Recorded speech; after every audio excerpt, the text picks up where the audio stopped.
ঝাড়গ্রামের সাকরাইল ব্লকের বাকরা গ্রামে জমি জালিয়াতির অভিযোগ। প্রায় 100টি পরিবারের বসত ভিটে এবং চাষের জমি নকল স্বাক্ষর ও ভুয়ো দলিলের মাধ্যমে রাতারাতি অন্যের নামে হস্তান্তর হয়েছে বলে দাবি গ্রামবাসীদের।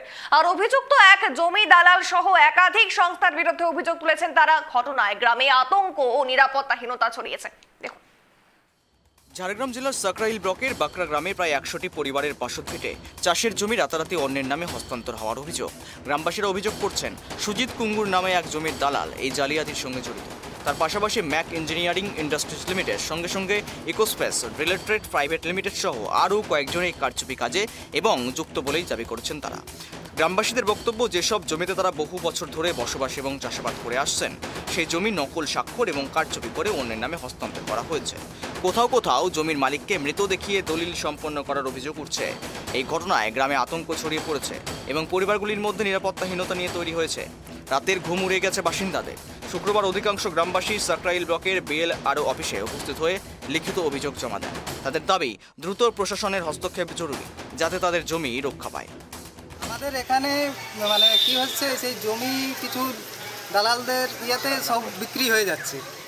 তো আমরা এখন এই সুরাহা পাওয়ার জন্য আমরা এই বিএলআরও অফিস এসেছি, যাতে এই জিনিসগুলো বন্ধ হয়। তার জন্য প্রায় আমাদের 100রও বেশি পরিবার এই থেকে বঞ্চিত আছে। অটোমেটিক হয়ে যাচ্ছে, কাগজ হয়ে যাচ্ছে। আমার ধরুন কালকে রেকর্ড হয়েছে, করেছে। তা আমি পরশুদিন অবধি ঠিক দেখলাম, কালকে দেখছি, আজকেও হয়তো চলছে এইসব কাজ। আরও কেউ জীবিত আছে, তাকে মৃত অবস্থায় দেখা দিচ্ছে, কাগজপত্রে দেখাচ্ছে। এটা কারা করছে? হ্যাঁ, এগুলো ওই দালাল চক্র। আমার নাম খগেন মাহাতো। আমি কিন্তু কিছুই জানি না জমি। আমি ঘরে আছি, আমার কিভাবে জমি ওরা নিল? কারা? এই কোম্পানি। রেকর্ডটা দেওয়া দেখে কর, বলছে সার্চিং কর, জায়গাটা বলছে তোমার চলে গেছে। আমি দূর বোকা, আমার জায়গা কিভাবে যাবে? আমি না সই করলে কী করে হবে? আমি সেদিন আমার নামে এক একর 38 ডিসমিল জায়গার রেকর্ড করলাম, কিভাবে যাবে? ও বলছে না, তুই যাই দেখ। তো আসেন, দেখছি বাঁকড়ার চোখে সার্চিং করে দেখছি আমার জায়গা নাই। তাহলে এইখানে কোথা থেকে যাবে? সামনাসামনি অঞ্চল অফিস থেকে দিচ্ছে, আবার এরাও জড়িত আছে। কারা? বিএলআর অফিস, নাহলে যাবে কোথা থেকে? আমার নামে জমি যেটা ছিল সেটা আমাকে মৃত দেখিয়ে সুজিত কুঙ্গার নামের ব্যক্তি কোম্পানির নামে বিক্রি করে দিয়েছে। সেটা আমার কাছে কোনো নোটিশও আসেনি, কিছু বুঝতেও পারিনি। কিন্তু আমি যখন বাংলা ভূমি সাইডে গিয়ে চেক করি, তখন দেখা যাচ্ছে যে আমি 30/8 তারিখে বিক্রি করেছি কোম্পানির নামে জায়গা। সেটা যখন নথিপত্র আমি যাই খুঁজতে, তখন আমাকে মৃত দেখিয়ে ভুয়া একটা জাল দলিল তৈরি করেছে, যেখানে আমাকে মৃত দেখানো হয়েছে, দিয়ে আমার জমিটি কোম্পানির নামে বিক্রি করা হয়েছে। বিষয়টি নিয়ে সাকরাইল ব্লকের বিএলআরও অসিত দোলাই বলেন, অভিযোগ খতিয়ে দেখা হচ্ছে। গ্রামবাসীরা লিখিত অভিযোগ জমা দিয়েছেন, এখনও কোনো দলিল হাতে আসেনি।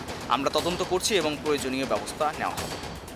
অভিযোগ করেছে যে জমিটা হস্তান্তর হয়েছে বলে দাবি করা হচ্ছে, সেটা যেন রেকর্ড না হয়। এই যে জমিগুলো হস্তান্তর হচ্ছে, কিভাবে হচ্ছে আপনাদের কি মনে হয়? হস্তান্তরটা কোথায় হচ্ছে? আমার এখানে তো হয়নি হস্তান্তর, জমি হস্তান্তর। কোথা থেকে হচ্ছে এটা? যেখানে জমি হস্তান্তর হয়, রেজিস্ট্রি অফিস। কোনো প্রমাণ আমার হাতে নেই, কারণ দলিলও আমাকে ওরা দেখাতে পারেনি, বা ওদের বিরুদ্ধে যে দলিলটা কেউ করে নিয়েছে সেটাও আমাকে দেখায়নি।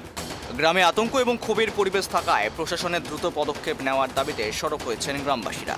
এই ঘটনার পর জমির মালিকানা নিয়ে আইনি লড়াই তীব্র হওয়ার সম্ভাবনা তৈরি হয়েছে। এলাকায় পরিস্থিতির দিকে নজর থাকছে প্রশাসনের। ঝাড়গ্রাম থেকে সুমন পণ্ডিতের রিপোর্ট, ট্রাইব টিভি বাংলা।